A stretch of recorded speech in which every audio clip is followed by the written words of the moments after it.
none of the embarrassment I would have felt had our positions been reversed. She took her time about it, seemingly in no hurry to get into the water and hide her fine curves. But eventually she slid in beside me with a dramatic shiver. "Oh, you weren't kidding about the temperature." Letting out a sigh, she settled back against the stones with only her shoulders above the waterline. Damp threads of hair trailed down her long neck like dribbles of ink, the rest caught in a loose bun pinned atop her head with a golden comb. Lady Ts'ai was 4 years older than my twin and I, but her lifelong engagement to Tanaka had seen her trapped at court since our birth.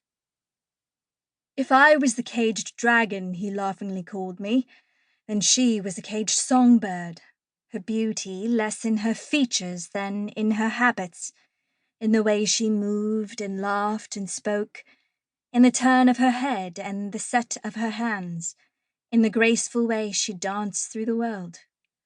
I envied her almost as much as I pitied her. Her thoughts seemed to have followed mine, for, heaving another sigh, Lady Ts'ai slid through the water toward me. "Coco." Her breath was warm against my skin as she drew close. "Prince Tanaka never talks to me about anything but you." "My brother." Ts'ai's fingers closed on my shoulder. "I know. Hush. Listen to me, please. I just need to know what you know before I leave today. Will His Majesty name him as his heir at the ceremony? Is he finally going to give his blessing to our marriage?" I turned to find her gaze raking my face. Her grip on my shoulder tightened, a desperate intensity in her digging fingers that jolted fear through my heart. "Well," she said, drawing closer still. "Please, Coco, tell me if you know. It's important." "Have you heard something?" My question was hardly above a breath, though I was sure we were alone. The only sound of life, the continued scraping of the coal shoveler beneath our feet. "No, oh no, just the talk. That His Majesty is seeking a treaty with Chiltae, and they want the succession confirmed before they talk terms." It was more than I had heard, but I nodded rather than let her know it. "I leave for my yearly visit to my family today," she went on when I didn't answer.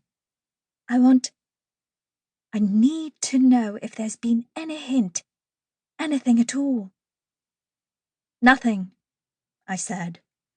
That single word encompassing so many years of uncertainty and frustration, so many years of fear, of knowing Tana and I were watched everywhere we went, that the power our mother held at court was all that kept us safe. "Nothing at all." Ts'ai sank back, letting the water rise above her shoulders as though it could shield her from her own uncertain position. "Nothing?" Her sigh rippled the surface of the water.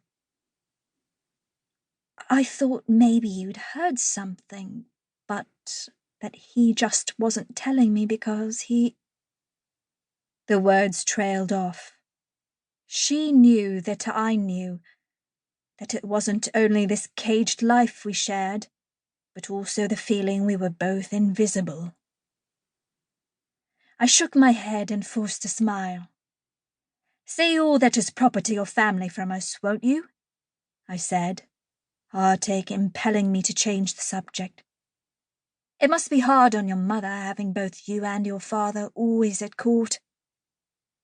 Her lips parted, and for a moment I thought she would ask more questions, but after a long silence she just nodded and forced her own smile. "Yes," she said. "Mama says she lives for my letters because father's are always full of military movements and notes to himself about new orders and pay calculations." Her father was Minister of the Left.